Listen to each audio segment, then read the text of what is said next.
I think we'll go ahead and get started, and I'll just admit people as they come in, and we'll just have a delightful care chat today. And I'll introduce myself. My name is Chris McClellan. I am I guess, the moderator of CareChat. And just a little brief history for me. I started almost more than 10 years ago with sharing my caregiving story on caregiving.com, and to come full circle here to ask the host CareChat is really a thrill for me, because I personally believe it's through story sharing where diversity meets the road to collaborate on a common cause.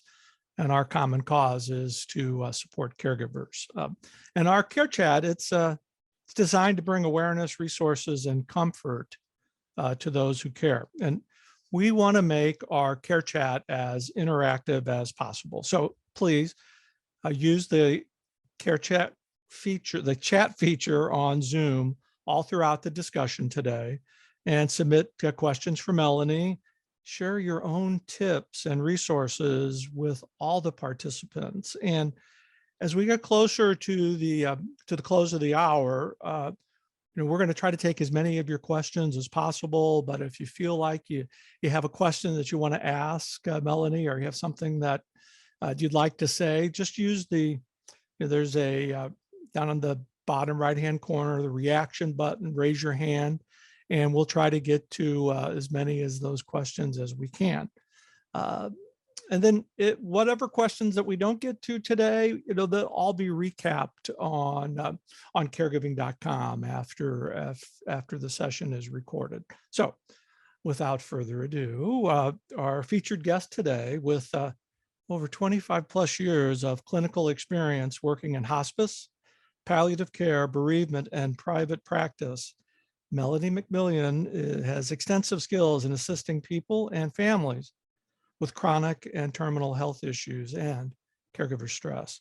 Melanie also functions as one of the caregiver educators for Broward County Elderly and Veteran Services, that's here in South Florida, and has been a caregiver herself. She's licensed in the state of Florida, licensed mental health counselor, and in private practice in the greater Fort Lauderdale area. And I have to have full disclosure. Melanie and I have been friends for 10 years or so. We've done presentations before, and she's one of my best friends in the caregiving circle. So Melanie, welcome. Thank you. Hi, everybody. Thanks for having me. Yeah, so today we're going to talk about when boundaries become blurred and how disputes come up. Now, disputes in caregiving, does that happen at any time, Melanie? I don't, what do you think? It does. First of all, tell our participants a little bit. I gave you a brief description, but tell us a little bit about the great work that you do in Southeast Florida. Well, I'm not one that likes to talk about myself so much, but I want to say that certainly the great work I do is working with people like you. I just want to give a shout out to the caregivers on the call and just recognize all that you do. Sometimes maybe you don't get a thank you from your care partner or the family members that have delegated that role to you. So today I'm here to talk to you about boundaries. And really just yes, I have the education and the training, but really a lot of what I'm going to be talking about are from caregivers just like you that have given me the feedback to help each other. Because I think that's the best way to learn and to grow and to be the best you can be as you're caregiving, is by learning from each other. And thank you, Chris, for this creating this discussion today. Well, thanks to the folks, the great folks at caregiving.com for doing this. And, Melanie, right off the bat, what do we really mean by boundaries? Well, I think boundaries is an interesting word, and it kind of has a negative connotation. Right. It can seem very rigid, like this is my boundary, this is what I'm comfortable with. But really, boundaries are just what I think is individualized to each of you and each of us in our role. So an example, I said role, because role and boundaries can kind of be similar in this sense. Many of us have a role in our family system, a role at work, and that kind of, it could be like a job description. So as a caregiver, you might have a job description. I'm sure that makes you laugh, because what is that for a caregiver? It's like all of the above. But it's kind of looking at where your boundary ends on where you're comfortable, where it stops and where it begins. And sometimes it changes. So we're going to talk a little bit about that. And I think in the description, Chris used the word blurred, when boundaries are blurred. Right. And I guess one of the easy questions to ask is, why are boundaries important? Oh gosh, I don't know if that's an easy question. Well, I was trying to set you up, so that's. Well, I thought it'd be good to talk about what are the benefits for the care partner. And sometimes I use the word carey, but that's your loved one that you're caring for. I think a boundary for them is it promotes clarity on the expectation on, what they're expecting. Sometimes a boundary is good because for your care partner, it kind of lets them know, again, what to expect from you and what you're not comfortable with. And we'll talk a little bit more about that. Also, for your care partner, it frees them from the sense of obligation of you, meaning that it promotes autonomy for them to continue to make decisions based on what they want, not worrying about hurting your feelings or wanting to please you or not upsetting you. So a boundary can work in that way. That word autonomy and caregiving really, it strikes me, because we think about self-care, we think about a lot of things that autonomy brings to us in the caregiving role, and sometimes it's hard to achieve that. Right. Well, as for the person that we're caring for, sometimes they forget they still have a voice and a say. So it's good to, and like I said, we'll role play more about that later on. But I want to talk about why boundaries are important for the caregiver, because I know you all out there are the caregivers. It actually promotes the same thing for you, a clarity of the expectations of what they expect that you will do or not do for your caree. So example of, I'm a licensed mental health counselor, and many times I might be at the bedside of one of my patients providing counseling, and they'll start telling me about their pain with their wounds, and they'll want to show me their wounds. And I have to say, I don't need to see your wounds, because I don't know, that's not my role. So the boundary set, I don't need to see their wounds. But certainly I want to hear about how this is impacting you. So that's a small example that, where they know that's not my role. Another way is for the caregiver, it can promote trust and teamwork, because you're increasing their autonomy, you're involving them, and it's giving you a positive feedback of, sometimes your care partner may say to you, well, do whatever you want or do what you think. And sometimes that's the easier route, right? Because we have things we have to do, tasks, but it's always good to say, well, let's talk about what you want. So it can increase that sense of teamwork and building the trust between each other. Let's see here. And obviously, Chris, you mentioned the word self-care. A clear boundary is an example of where you can promote your own self-care. So another example of this might be, and I certainly want to hear your guys' feedback as we move along on this, is let's say I say to my mom, I'm going to go out to lunch with friends. I have the neighbor Sherry's coming over to sit with you today. And she says, well, I don't like Sherry. I don't want you to go. Right? Only you can sit here with me and give me lunch. So then the clear boundary would be, how can you have a dialogue of that, but still giving yourself permission to take your break with your friends, do your self-care, know that mom's really in a safe place.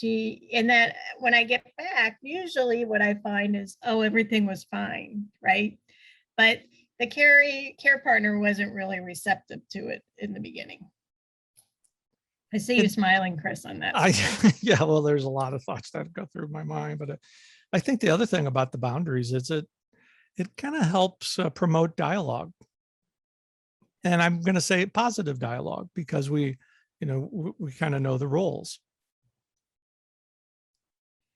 Yeah, I think that's the key of keeping open communication, is always coming back and revisiting what the care partner needs, but also what the caregiver needs. I think sometimes as caregivers, when we know our loved one is suffering or in pain or discomfort, we tend to put our own self on the side, right? We're like, oh, we'll just let this go or let this go.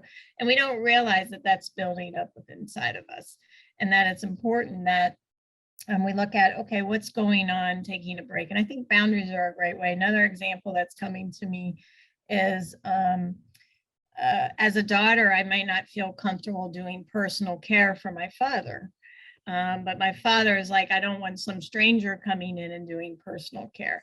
And having to sit down and have a discussion about that, Dad, as your daughter, I just feel that's something I can't do. It would just be crossing something with me. And would you be willing to have the person come and we have discussion? And so again, having that dialogue of, yes, I know you're not comfortable with this, but I'm not comfortable changing that role between us.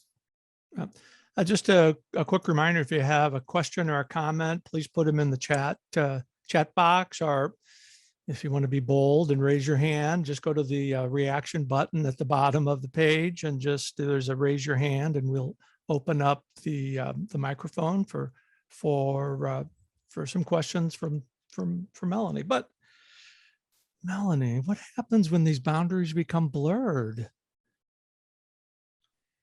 Well, I think for caregivers, they are going to become blurred at times. So I don't think boundaries are, it would be nice if I could say they always stay black and white, and we do our best to kind of keep that. But let me say the example, I'll stay with the example of me not feeling comfortable doing personal care with my father. And we set it up that an aide's going to be coming and doing that for him. But let's say he had an unexpected incontinence moment, and I am in a position where I have to do the care for him because I'm not Right. going to leave him in soiled pants or, so there are times that boundary might be blurred. Well, I will do a care for him. We'll have to work it together the best we can. But then I can step back out and hand it back over. I think sometimes what happens for caregivers is we are willing to blur our boundaries for the care and safety needs of our loved one. But at times, then we never go back to the clear boundary we had. Sometimes once we had crossed them over, then it's difficult to say, well, I'm still not comfortable with this, even though I did it. Isn't that like trying to put the toothpaste back in the in the tube? I'm sure for many of you out there, sometimes that's how it feels. Right. But again, it's just reestablishing. And I think it comes back to what you said of continuing having that discussion. But I think it does a positive when you have to blur a boundary, and you can move back into it, because it lets your care partner know that you're willing at times of crisis or distress, that you're willing to kind of move from that. Right. And I would think that there'd be exceptions to the rules where you can't be rigid 24/7 on the boundaries, that sometimes you have to be flexible, but you have to know what those boundaries are. Yeah, I think all caregivers know how to be flexible, right? And adaptable. We were talking about, Chris said before we started, I wonder how many people are going to be on. And I said, well, hopefully everybody's day went accordingly, that they could come on, right? As caregivers, we set plans on what we have. This is a good self-care for opportunity to come on and talk about boundaries and caregiving. But you don't know. You have to be flexible and adaptable what your care partner's needs are. Do you think when the boundaries become blurred that our decision making can become subjective? Absolutely. I think one of the biggest thing that happens is we as caregiving, when our boundaries kind of step over, we forget to remember the autonomy for our care partner. And I do recognize many of you might be caregiving with people that have dementia or cognitive impairment. So then that role kind of does fall on you to be their voice and speaking for them, and that challenge. But I always say to people, it's important when you're doing decision making, when that person had their memory and you knew them in a time when they could speak for themselves, to kind of always represent, would dad really want this? Is this what mom would want? Would my spouse really want me? So always keep them in dialogue, even if that role has come, that boundary has come over where you are the one making the decisions. And we have a question in the chat room from Elizabeth, and Elizabeth is wondering if you have any thoughts or resources or books on that you could suggest about boundaries. Don't have any specific books right now, but I certainly can get them to Chris. And I know Lisa, we have another colleague of ours on us. She's, and I'm kind of mobile these days. I take my office where I go. So I'm not in my office where I have all my stuff here, but certainly I can get you some of those things and we make sure we get them. Yeah, and that's that's a great question, Elizabeth. We'll get that, we'll get some additional resources out to everybody, the follow-up from the chat as well. So, okay, so boundaries and families and family baggage. Let's kind of get that out in the open, because when those boundaries become blurred, a lot of unresolved issues come to the forefront as well. Well, I just kind of wanted to go to the chat room real quick because I see Lynn here put, everyone, I just wanted to tell you that I've written a book about taking care of my mom called My Mother Has Alzheimer's and My Dog Has Tapeworms, a caregiver's tale of humor and help. That's wonderful. Thank you, Lynn. I'm sure that's definitely one we're going to kind of add to the list. I love your title too. Me too. Yeah, I'm just seeing that pop in. So yeah, very good. Okay, and then we have, so we have another question. If you get to boundaries with family, how do you inform family about the caregiver daughter being a professional caregiver and to respect her for that, as they would for any professional full-time caregiver? How do you inform them of the protocols for visiting when the caregiver plans the schedules, appointments, activities, and the family refuses to talk to the caregiver? Bad family dynamics. I think that's right, spot on target where we're at in our discussion. AMK, thank you. And thank you for that. You brought up a good point. We can have clear boundaries, right? And clear expectations, and we're all set, but that doesn't mean the people around us do. So it's a constant dialogue of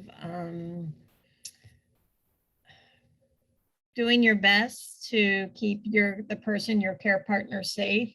And I guess the reason I'm saying it that way is because of with COVID, what I have seen is a lot of families having discussions about, is it okay to go to the facility and visit mom? Are you vaccinated? Do you wear a mask? Come to the home? I think COVID has definitely brought another layer of discussion that not everybody agrees with. So when it comes to, if you're caregiving in your home, you have to have the clear set boundaries and expectations of what it would be to come into your home and what that would look like. And it might be, we'll be outside. Again, COVID has brought another layer of wanting to keep the person you're caring for safe. But when it comes to COVID, I tell people you can't compromise on what works, what is your safety plan. That's an important part, because safety is number one, and we're all living in a different type of environment these days, and finding what works is important. So you had asked the question before, and thank you for that question. And Chris, you were talking about, how do you get boundaries back on track? Again, I think the most important is consistency. And especially when you're dealing with outside people, is just being consistent on what your rules are, because people will challenge them and say, well, why can't we just come by? Why can't you just bring mom? Or, those type of things. Why can't you do your cards a different night than the night? It's just really important to say, this is the night that works for me. Are you available? Especially when you're asking for families to maybe step up and help you. Well, why don't you bring mom here to our house? no, that won't work because mom has all her things here and it would have to be you come again, just communicating what it is and trying to keep it, because the people outside of you will challenge your rules or your boundaries. I like what Elizabeth just posted. I think boundaries help make caregiving sustainable for the long haul. I know I had to set a boundary with my mom with working full time, raising kids, taking care of my own house, that I could only visit her in person once a week. Wednesday nights was our night for card playing, watching Netflix, or helping with something around her assisted living apartment. That, that's a kind of a good example there of having a clear plan in place, that what you can do and what you can't do. Another new. And I think Lisa just reinforced the word sustainability. Sustainability. Yeah, right. that's key. That word is what helps you work on your self-care, and the boundaries doing just that. Your mom knows when you're coming, it's expected. She knows that's your time. You're available 100% when she needs you on Wednesday night. And I guess another example of the adaptability and flexibility, if your mom had a fall or had something unexpected, of course, you could go outside that Wednesday night. So that's the example. Then your mom's back on track. You go back to your Wednesday and you keep it there. So it's sustainable. Same thing. Yeah. And wouldn't you think that when the boundaries become blurred, that burnout increases? Yes, I think that's true for the caregiver, and it's true for professional caregivers, if I have any professional caregivers on today. When we feel, and we all fall into this, where we feel we have to do these things for our care partner, nobody else can do them better. We start feeling we're, no one will measure up to us. And that could be true, that no one's going to be as good as you are, but there will be people that can get kind of close, that can help you. So I think sometimes we get in that role. I also wanted to say about the other comment about in family systems, usually someone does get identified as the caregiver, and that might be you. Well, Melanie's single. She doesn't have a life. She's more available to mom. Next thing I know, I'm the one doing everything, and everyone else seems to be doing their lives, and I'm here caregiving. Sometimes that could be an example of saying, yes, I'm willing. I am single right now. I have the availability, but I also do work and I also have a life. And how can we sit down and talk about the roles and how we can help each other? Very good. Really appreciate all the good comments that are coming in. But Melanie, I want to shift gears just a little bit and ask, why is it important to ask yourself, how much are you willing to give?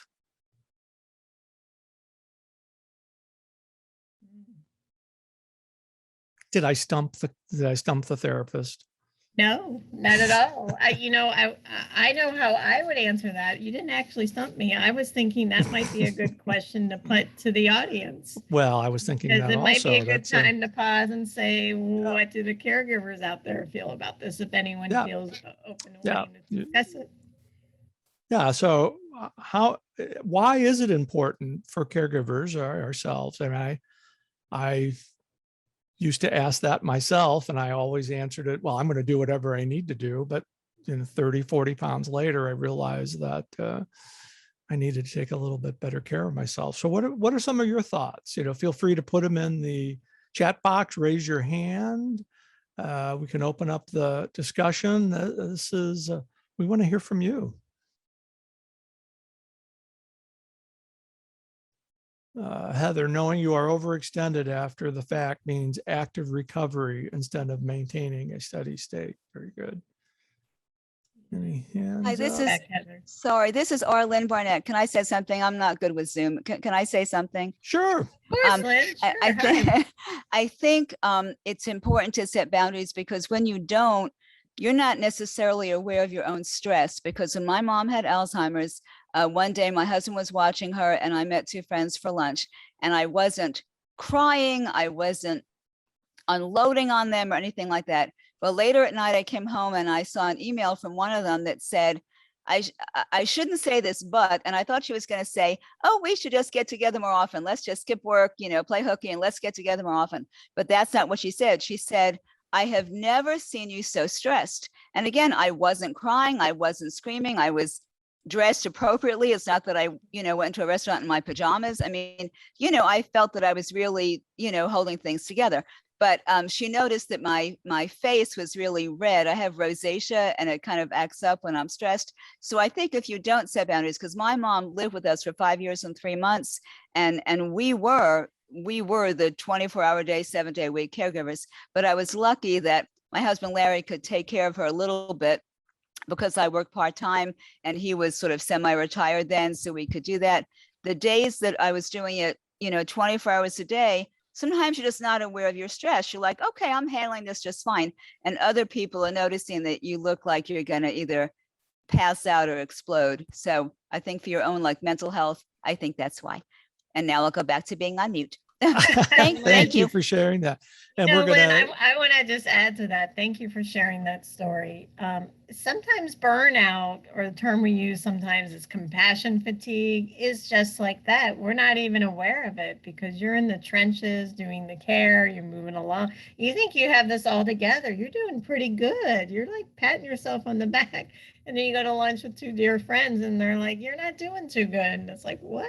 And you don't even realize that. And that's why it is good to have that time where you can check in with other people outside of the caregiving. I see, Lisa, you're up on mute. Did you want to add a few things? Yeah, going back to that question about a caregiver asking themselves how much they're willing to do, I think that is really important, but it might only be half of the question. I think language is important. When we really care deeply for the person that we're providing care for, we may be willing to do everything, but we may not be able to do it all. In terms of, I think about, my husband and I are care partners for each other at this time. And just thinking ahead to the future, I know that I will physically not be able to do some of the care.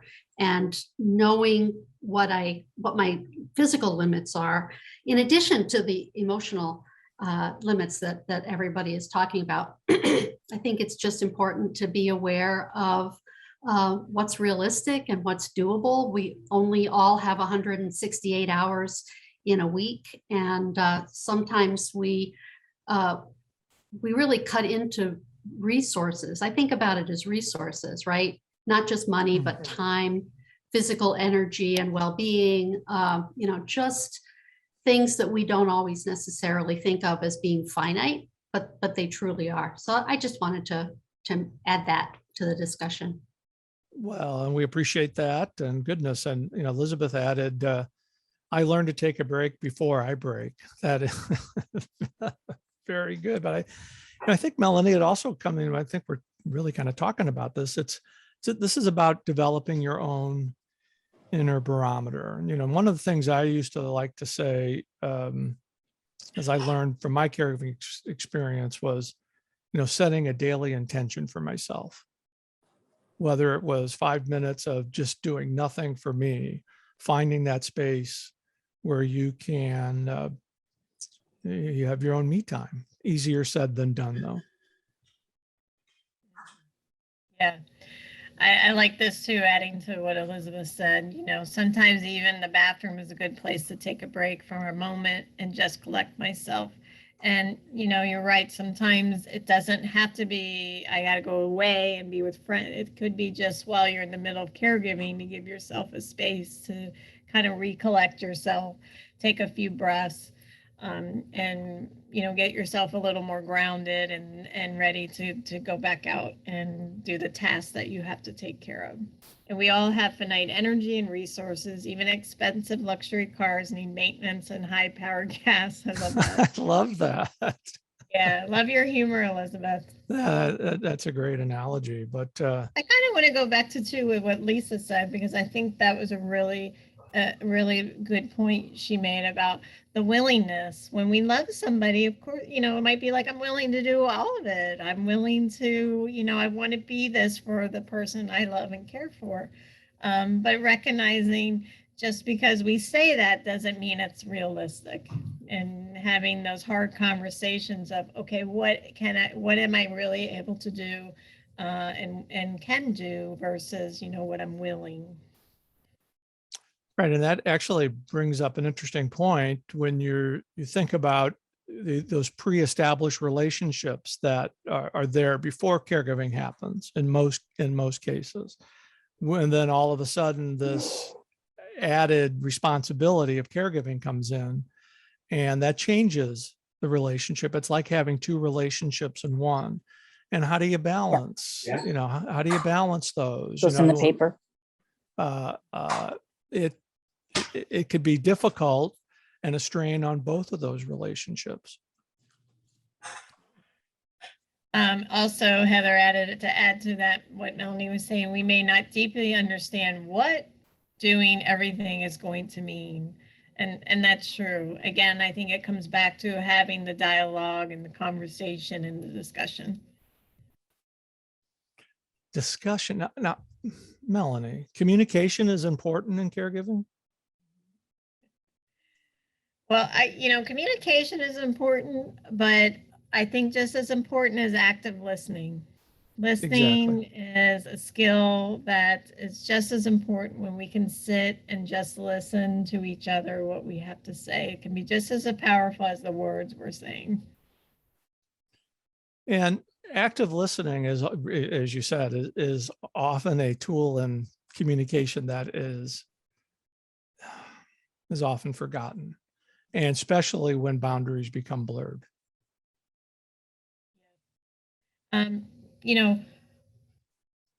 When we have a blurred boundary, sometimes we tend to not listen, right? We already have an idea of how things should go, what needs to be done, how it should happen. And we got to check back in to say, okay, let me get in touch with my care partner, have some dialogue. And I also want to say sometimes it helps to have an outside professional come in and have these discussions with you. In some cultures and some family roles and systems, it is challenging for a parent to listen to a child if you're doing, or, the dynamics of your family system. You might be struggling with having some of these conversations. And that's what I love about being a counselor. And then Lisa, when she does consult, helping people have these discussions. Sometimes I can say the exact same thing that, Lisa's going to say, but they'll hear it from me. They won't hear it from Lisa. So you guys are shaking your head and you relate to that. It's like you said it 100 times, but Melanie comes in one time and says it. And it's like, oh, well, Melanie said. That does happen from time to time. And yes. We have AMK. Welcome. And you have a question or a comment? I do. So I'm full-time living with my mom, who's 83. And God bless you. The mistake that I made, which 10 months hence in the beginning, was, as you said, Melanie, I'm going to do it all. Like I don't want her to worry about a thing. She was by herself for years, and there was a fear of falls, and there was a fear of fear. And fear of even getting kicked out of the place where she was living because of her balance issues. And I took so much pride in that. I, got her clothes out and I helped her out of bed and I did this and I did, of course, do all the cooking because she can't. And only recently have I realized, that probably was not the smartest thing to do. Because I asked her things and I was like, okay, and we've talked about this openly. I said, Mom, this was my mistake. Because when we first moved in, I didn't want you to have to worry about anything. I didn't want you to have to struggle. I didn't want you to have to be concerned about falling. I just wanted you to know that you were safe. And now I'm trying to backpedal to try to get her to recognize the things that she is capable of doing. Like when she is sitting in the chair, she should be using the little hand weights to lift her weights, because that is how she can contribute to my well-being, is doing what she's capable of. And what it brought up for me was, is there, and I might have come across this, I mean, and Chris, with all the tweets and things that we go back and forth with on Twitter, right, and the information goes back, is there is there like, I know there's books, like I've read Deborah's book, and but is there a guide, like is there like a one sheet of paper that can be given to somebody who is going to be put into this role that says, these are the 20 things, bullet pointed or checklist or whatever. Make sure you set up boundaries. Like, things are going to be going warp speed. I mean, things, you move in with somebody and all bets are off. You're going warp speed. We moved in together in November. I had to plan her move. I had already moved once and had to move again in less than 6 months to get us in the same place together. So I had to plan her move. I had to plan my move. And we had boxes for 2 months everywhere in our teeny tiny little apartment. The time, I knew for several months beforehand that I was going to be moving in with her. But the resources I was reaching for were how to get the move done and who could move us and get everything unpacked for us so we didn't have to do it, and not in the, what do I have to do to be ready for this? And what are the things that I have to think about? So once we land, there are some systems in place or some conversations I've taken, like, okay, this is what I'm going to do for you. Is there something like that that can be given to a caregiver at the beginning before they know this is going to happen, so that this doesn't become like I'm doing backpedaling? Well, that is a that is an excellent question. And Melanie, since you're the guest, I'm going to let you go first, but I will have a response as well. Well, I certainly hope that's something caregiver.com has available or is working on. And Chris has his book. But what I want to say, that sometimes caregiving is planned and sometimes caregiving isn't planned. But certainly, AARP has some caregiving resources. And I know Chris, through this program, and Chris has a book himself too. But I know what you're saying, that it's almost like, is there a how-to? And I think as we're seeing more platforms where caregiving is getting more, talked about more, people are sharing more about their experiences. Everybody's families and needs are different, between considering a community for your loved one to coming home and moving and living with them. So there's different roles within that. So I'm not really sure. I wish I could say there's a couple bullet points, but I think there are resources out there that kind of help guide you. And I also want to say this, it's okay that you're going backwards a little bit. I always tell people, don't put judgment on how you've done things, because I want you to know it sounds like you've done such an amazing job of kind of getting this all together. So maybe it's like, I wouldn't have wanted to do these steps this way, but that you're there now and just say, okay, we got here and now I'm here and now I can go back to, I think it's more of now you can start working on more boundaries and autonomy for your mom. I'm happy you guys are there together. I don't know if Lisa, you had some thoughts too on that before Chris went.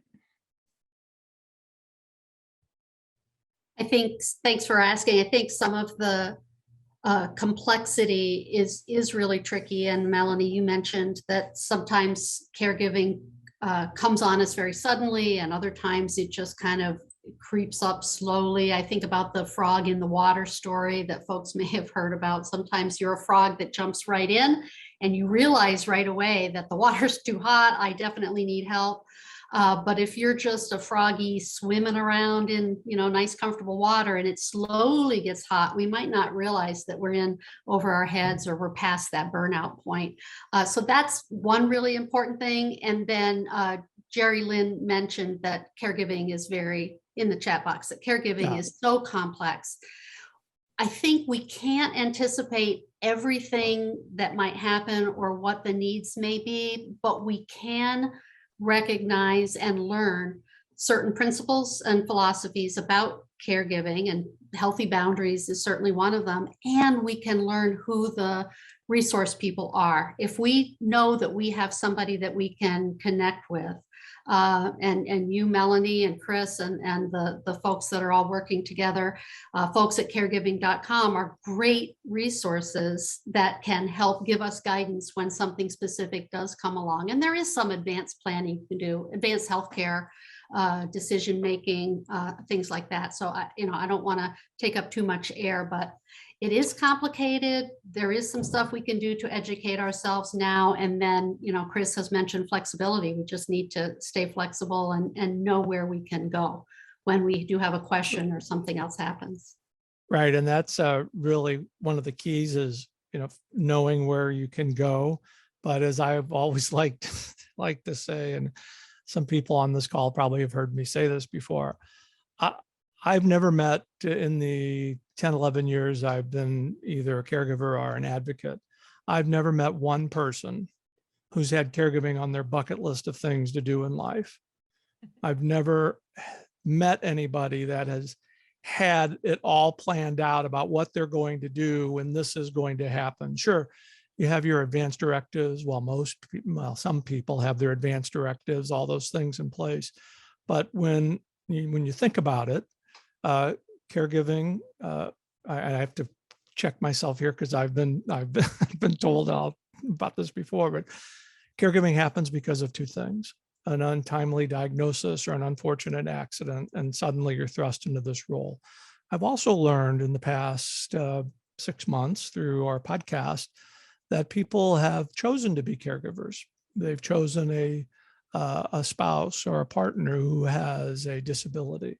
And that's been a very learning experience for me. And those folks have also learned as they've gone at it, because unfortunately, this can be a learn as you go type of experience.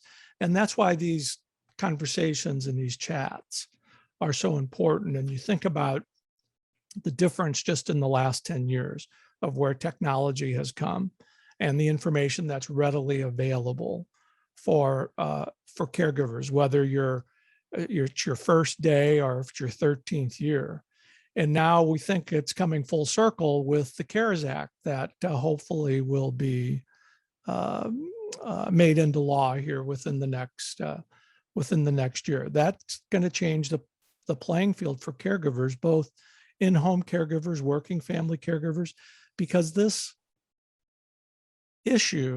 social issue is in the forefront more so now than it has ever been before, because people are sharing their stories and seeing the impact that caregiving has had on their lives. And that's kind of why we do these. So sorry for taking up all your airtime, Melanie, but that's No, it's not my airtime. I don't like to present. It's our time together. So I want everyone to have the opportunity to share and give feedback.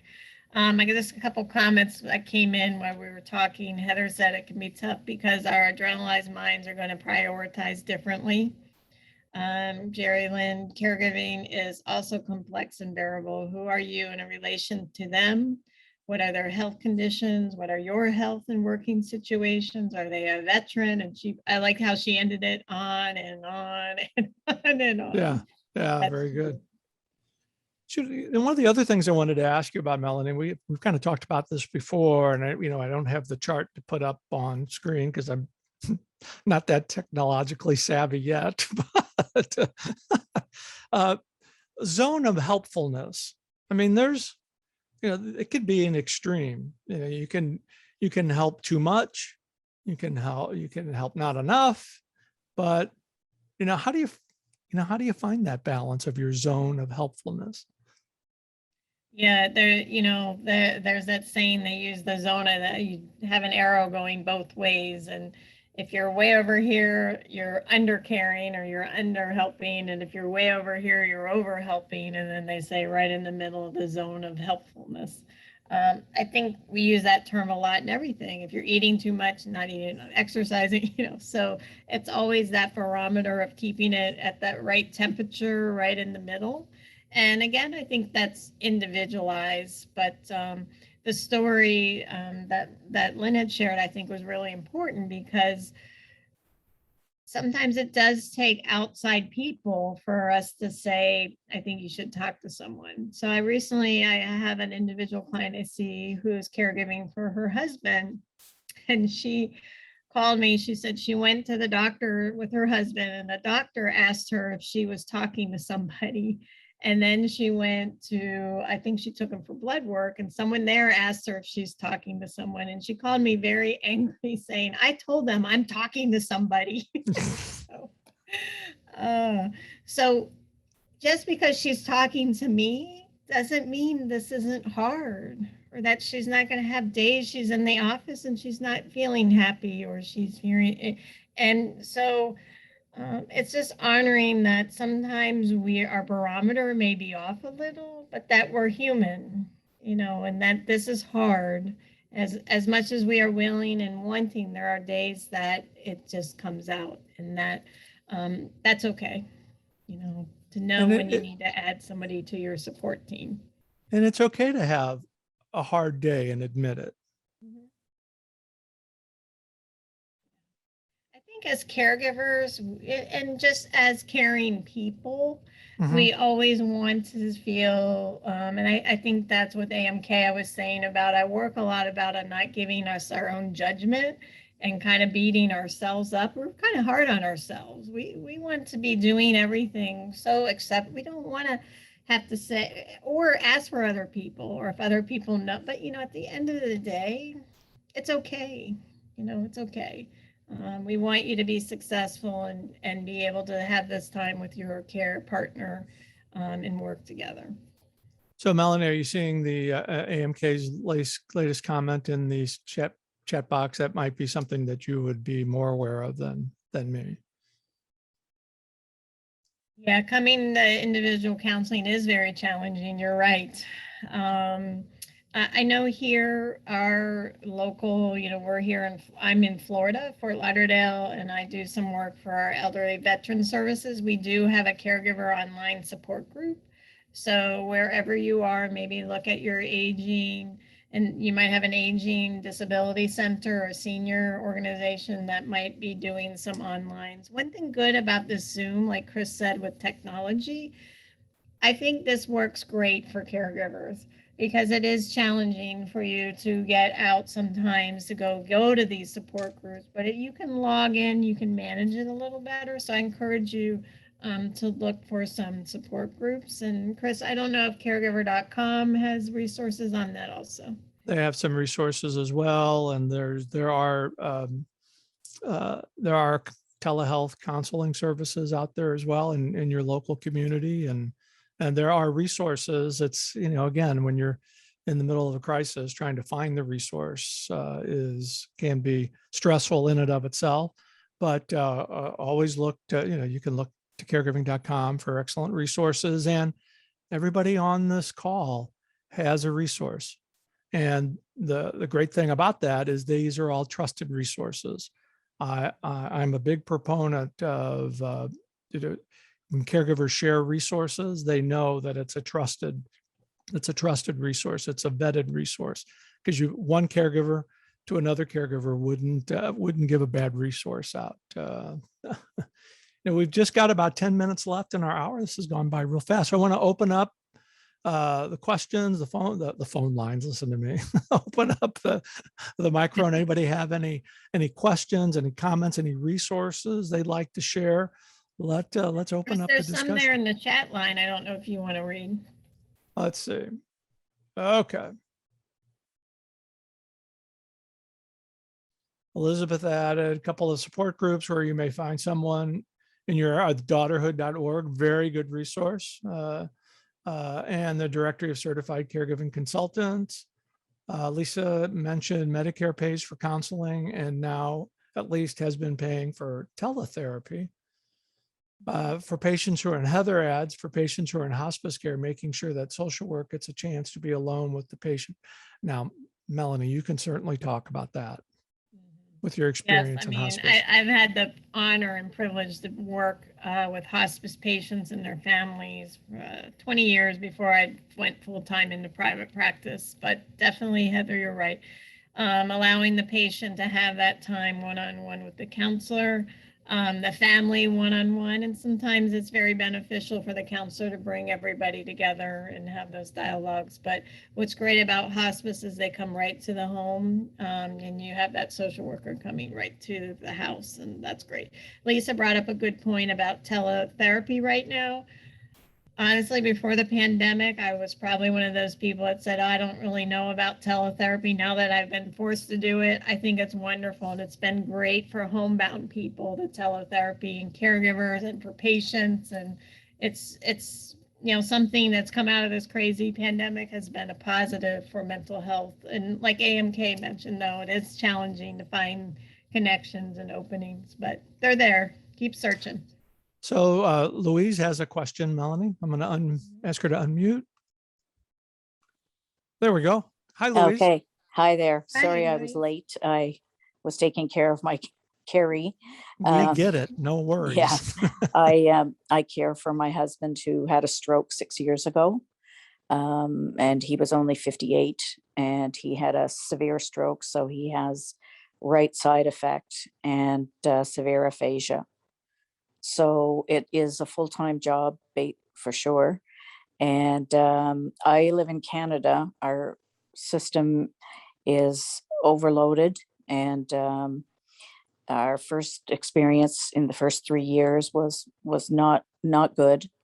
And with COVID, of course, there's been nothing. And what I have done is we have an association here. It's called the Ontario Caregivers Organization, and they provide peer one-to-one support. I'm a peer one-to-one person who provides support to other caregivers. And they also have a lot of resources. So if there's anyone here from Canada or Ontario, that's another resource, the Ontario Caregiving Organization. Appreciate that, Louise. And just on a personal note, I half Canadian, Prince Edward Island. So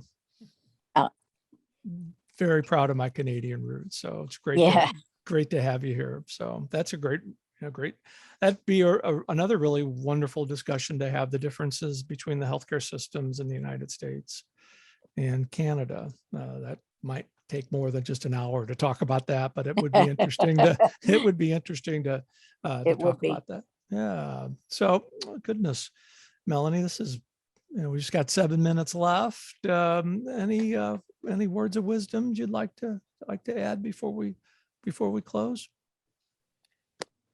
I don't know if words of wisdom, but just encouragement to let everyone know in this call that I'm glad you were able to put this time aside to be together with us today.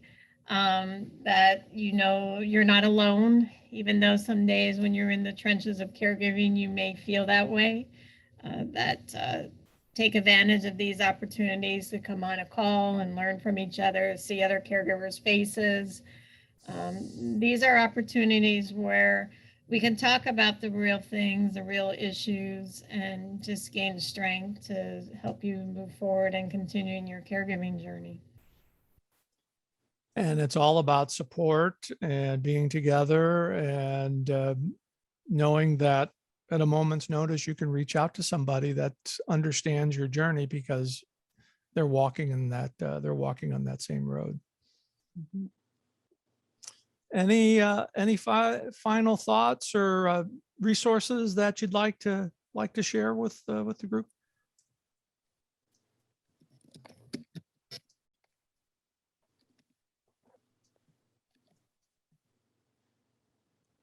Don't be bashful. Any hands up? Well, goodness.